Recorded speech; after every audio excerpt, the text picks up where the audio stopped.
Heç fikir vermisiniz? Biz insanların çoxu dinləmək üçün yox, cavab vermək üçün qulaq asırıq. Söhbət edərkən qarşımızdakı insan hələ sözünü bitirməmiş, beynimizdə artıq nə deyəcəyimizi hazırlayırıq. Elə bil danışmaq yarışına çıxmışıq. Halbuki bəzən bir insanın ən çox ehtiyac duyduğu şey məsləhət deyil, sadəcə onu sakitcə dinləyən bir ürəkdir. Dinləndiyini hiss edən insan özünü dəyərli hiss edir. Çünki dinləmək sadəcə susmaq deyil, dinləmək hörmət göstərməkdir.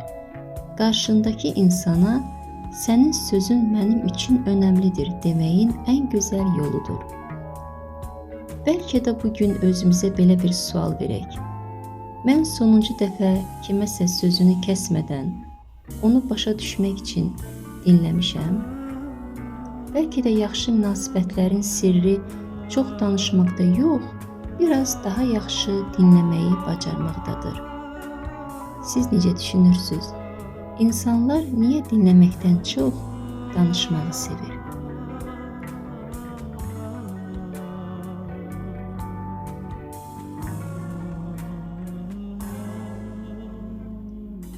Heç özünüzə bu sualı vermisiniz?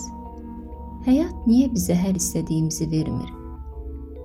Hamımızın arzuları var. Bəzən çox istəyirik, çox çalışırıq, çox gözləyirik. Amma yenə də istədiyimiz olmur. Onda düşünürük ki, bəlkə həyat bizə qarşı ədalətsizdir. Amma bəlkə məsələ başqa yerdədir. Bəlkə həyat bizə hər istədiyimizi yox, bizi böyüdəcək, gücləndirəcək şeyləri verir. Əgər hər arzumuz dərhal həyata keçsəydi, səbr nə olduğunu öyrənərdikmi? Məğlubiyyət olmasaydı, uğurun dəyərini bilərdikmi? Çətinliklər olmasaydı, gücümüzü kəşf edə bilərdikmi?